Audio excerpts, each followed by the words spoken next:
नमस्कार दोस्तों, आप सभी लोगों का आपके अपने YouTube channel shine with education पर बहुत बहुत स्वागत और अभिनंदन करता हूं। आशा करते हैं आप सभी लोग स्वस्थ होंगे, मस्त होंगे और अपनी तैयारी को निरंतर बनाए रखे होंगे। हम लोग पढ़ रहे थे महासागर के बारे में। पिछली क्लास में हम लोग पढ़े थे प्रशांत महासागर के बारे में। आज की क्लास में हम लोग पढ़ेंगे अटलांटिक महासागर, अटलांटिक ओशियन के बारे में। तो बिना किसी देरी किए हेडिंग डालिए अटलांटिक महासागर।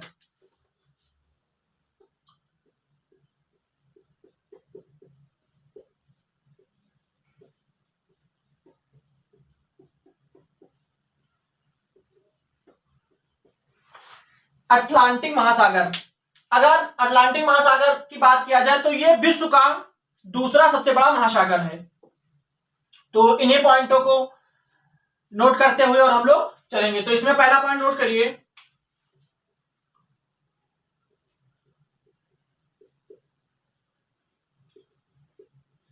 यह विश्व का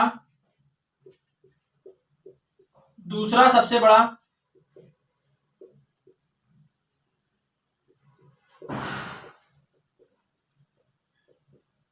महासागर है। अगर इसकी आकार की बात किया जाए तो इसका शेप यस आकार का होता है। तो इसमें नेक्स्ट पॉइंट नोट कर लीजिए कि इसका आकार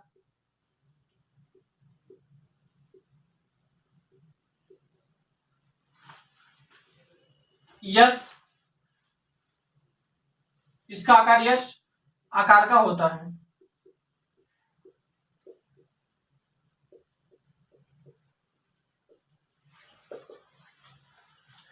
अटलांटिक महासागर यह विश्व का दूसरा सबसे बड़ा महासागर है। इसका आकार यस आकार का होता है। यह महासागर की जो सबसे गहरी गर्त है वो यूरोटिको गर्त है। तो इसमें नेक्स्ट पॉइंट नोट कर लीजिए, इसकी जो सबसे गहरी गर्त है, इसकी सबसे गहरी गर्त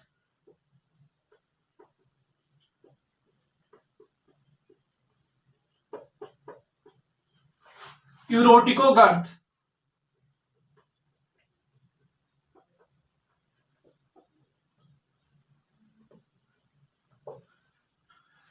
अटलांटिक महासागर में निरंतर इसके आकार में निरंतर वृद्धि होती जा रही है। तो इसमें एक पॉइंट नोट कर लीजिए कि जो अटलांटिक महासागर है यह लगातार बढ़ता जा रहा है।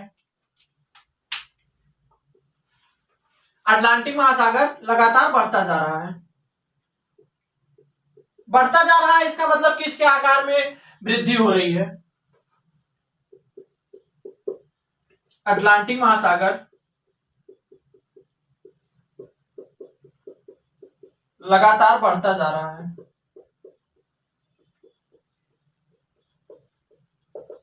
इसको आप सभी लोग नोट कर लीजिए। फिर हम लोग पढ़ेंगे कि जो अटलांटिक महासागर के प्रमुख द्वीप, गर्त और कटक कौन कौन से हैं उनके बारे में हम लोग समझेंगे और पढ़ेंगे। तो सबसे पहले आप सभी लोग इन पॉइंटों को नोट कर लीजिए, फिर हम लोग आगे बढ़ेंगे और इनके जो भाग मतलब गर्त, कटक और द्वीप जो महत्वपूर्ण है, इंपॉर्टेंट है एग्जाम ऑफ पॉइंट व्यू से, उनको हम लोग समझेंगे। एक बार फिर से समझ लीजिए कि अटलांटिक महासागर जो है यह विश्व का दूसरा सबसे बड़ा महासागर है। इसका आकार यस आकार का होता है। इसकी जो सबसे गहरी गर्त होती है वो यूरोटिको गर्त है। अटलांटिक महासागर लगातार बढ़ता जा रहा है, मतलब इसके जो आकार है उसमें प्रतिदिन वृद्धि हो रही है। तो आशा करते हैं आप सभी लोग इसको नोट कर चुके होंगे। अब हेडिंग डालिए द्वीप। इसके जो महत्वपूर्ण द्वीप हैं उनको हम लोग समझेंगे।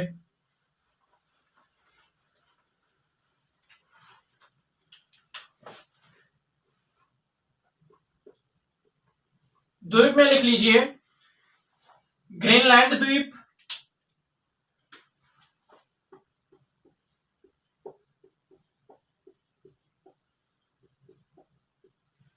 आइसलैंड द्वीप,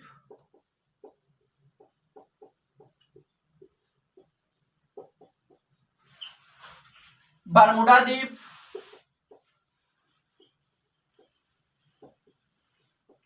ग्रीनलैंड द्वीप, आइसलैंड द्वीप, बरमुडा द्वीप और एक नोट कर लीजिए फॉकलैंड, फॉकलैंड द्वीप।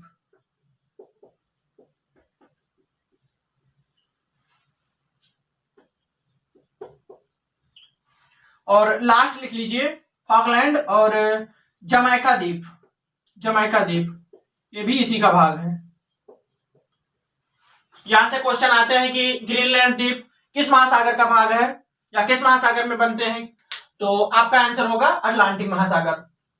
ये महत्वपूर्ण द्वीप है, इनको आप सभी लोग नोट कर लीजिए। फिर हम लोग पढ़ेंगे गर्त के बारे में, समझेंगे कि इसमें कौन कौन सी जो इंपॉर्टेंट गर्त है महत्वपूर्ण उनको समझेंगे। तो अगर इसके महत्वपूर्ण गर्त की बात किया जाए तो सबसे ज्यादा महत्वपूर्ण गर्त यूरोटको गर्त है, क्योंकि अटलांटिक महासागर का जो सबसे गहरा गर्त है वो यूरोटको गर्त ही है।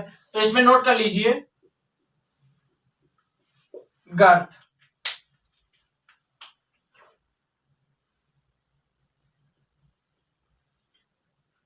फर्स्ट है यूरोटको गर्त और इसमें एक है केमन गर्त। यूरोटको गर्त और केमन गर्त जो महत्वपूर्ण थे वो यही दो हैं। यहां से क्वेश्चन पूछा जाता है, यहां ऐसे केमन गर्त का नाम दे दिया जाएगा या फिर पूछ लिया जाएगा कि अटलांटिक महासागर में कौन सी गर्त स्थित है या बनते हैं, तो यहां आपका आंसर होगा केमन गर्त या यूरोटको गर्त। जो भी ऑप्शन में होगा उसको आप लोगों को सही करना है। इसको आप सभी लोग नोट कर लीजिए। फिर हम लोग पढ़ेंगे कटक के बारे में, जो अटलांटिक महासागर के इंपॉर्टेंट कटक हैं उनके बारे में हम सब लोग पढ़ेंगे। आशा करते हैं इधर आप सभी लोग नोट कर चुके होंगे।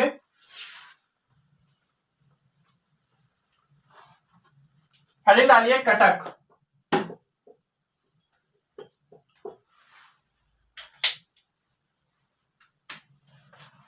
तो इसमें पहला लिखिए डॉल्फिन कटक,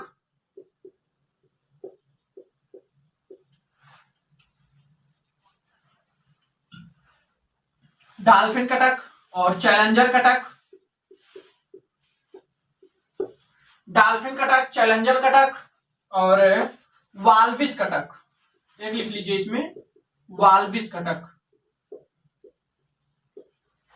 ये जो महत्वपूर्ण कटक अटलांटिक महासागर के जो भाग है, मतलब अटलांटिक महासागर में स्थित है, वो यही तीन है। तो इनको आप सभी लोग नोट कर लीजिए। यहां से भी क्वेश्चन आता है कि डॉल्फिन कटक है वो किस महासागर में स्थित है, या फिर पूछ लेगा कि अटलांटिक महासागर में कौन सी कटक स्थित है। तो इनमें 3-4 ऑप्शन दे दिया जाएगा और आपसे पूछा जाएगा। तो आशा करते हैं आप सभी लोगों को अटलांटिक महासागर समझ आया होगा। अगली क्लास में हम लोग पढ़ेंगे हिंद महासागर के बारे में। इस क्लास में बस इतना ही। आप सभी लोगों से निवेदन है कि क्लास को अपने सभी दोस्तों में शेयर करें, सब्सक्राइब करें और लाइक करें। और आपको क्लास कैसे लगी कमेंट बॉक्स में जरूर बताएं। जय हिंद, जय भारत।